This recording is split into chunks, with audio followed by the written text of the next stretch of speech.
तो world economic forum से एक बहुत बड़ी खबर आई है। एक ऐसा बयान जिसने अमेरिका और भारत के ट्रेड रिलेशन को एकदम से सुर्खियों में ला दिया है।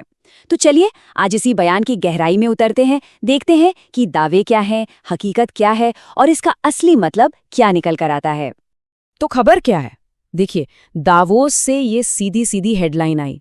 अमेरिकी राष्ट्रपति डोनाल्ड ट्रंप ने कहा, प्रधानमंत्री मोदी मेरे बहुत अच्छे दोस्त हैं और हम भारत के साथ एक बहुत अच्छी डील करने जा रहे हैं।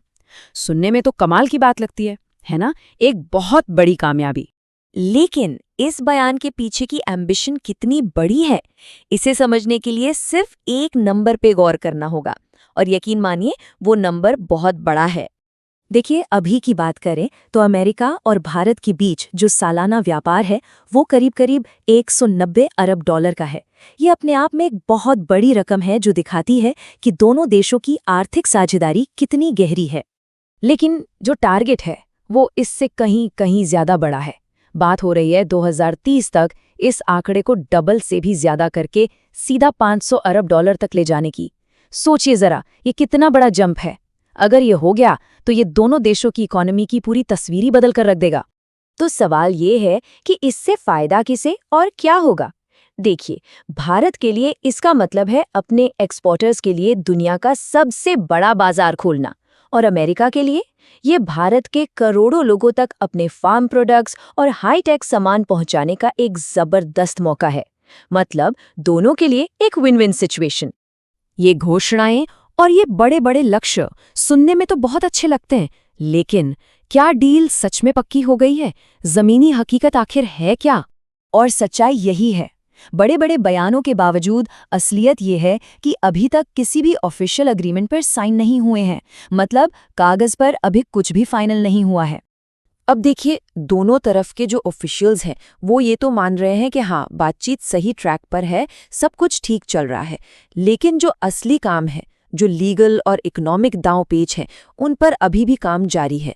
मतलब इरादा तो है, लेकिन मंजिल तक पहुंचने का रास्ता वो अभी भी काफी उलझा हुआ है। तो फिर सवाल ये उठता है कि अगर दोनों ही देश ये डील चाहते हैं तो फिर आखिर रुकावट कहाँ आ रही है? असल में कहानी हमेशा डिटेल्स में ही फंसी होती है। तो असली पेंच फंसा कहाँ है? यहीं पर। ये एक क्लासिक नेगोशिएशन वाली बात है, एक तरह का मोल भाव।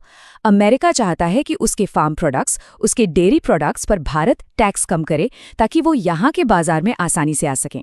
दूसरे तरफ भारत की सबसे बड़ी चिंता है अपने करोड़ों किसान, उनको कैसे प्रोटेक्ट किया जाए। चलिए इन रुकावटों को थोड़ा और करीब से समझते हैं। असल में 3 बड़ी चुनौतियां हैं जिन्हें सुलझाए बिना बात आगे नहीं बढ़ सकती। पहली चुनौती है टैरिफ की। भारत ये चाहता है कि अमेरिका ने जो भारतीय सामानों पर जैसे स्टील और एल्यूमिनियम पर भारी भरकम टैक्स लगा रखे हैं उन्हें हटाए, ताकि भारतीय एक्सपोर्टर्स को अमेरिकी बाजार में एक लेवल प्लेइंग फील्ड मिल सके। दूसरी ओर और शायद सबसे बड़ी चुनौती है एग्रीकल्चर। भारत में करोड़ों लोगों की रोजी रोटी खेती से चलती है, तो डर ये है कि अगर सस्ते अमेरिकन फार्म और डेयरी प्रोडक्ट्स की बाजार में बाढ़ आ गई तो यहाँ के किसानों का क्या होगा? उन्हें तो भारी नुकसान हो सकता है। और फिर आती है तीसरी और बहुत बड़ी चुनौती, डिप्लोमैटिक बैलेंस की। देखिए, एक तरफ भारत का आत्मनिर्भर भारत का मिशन है, मतलब अपनी लोकल इंडस्ट्री को मजबूत करना, और दूसरी तरफ है अमेरिका जो चाहता है कि भारत अपने बाजार और खोले। अब इन दोनों के बीच एक सही बैलेंस बनाना, ये एक बहुत बड़ी डिप्लोमैटिक रस्साकशी बन गई है। तो इन सारी चुनौतियों को देखते हुए इस बातचीत का भविष्य क्या है, यहाँ से ये कहानी किस तरफ जाएगी?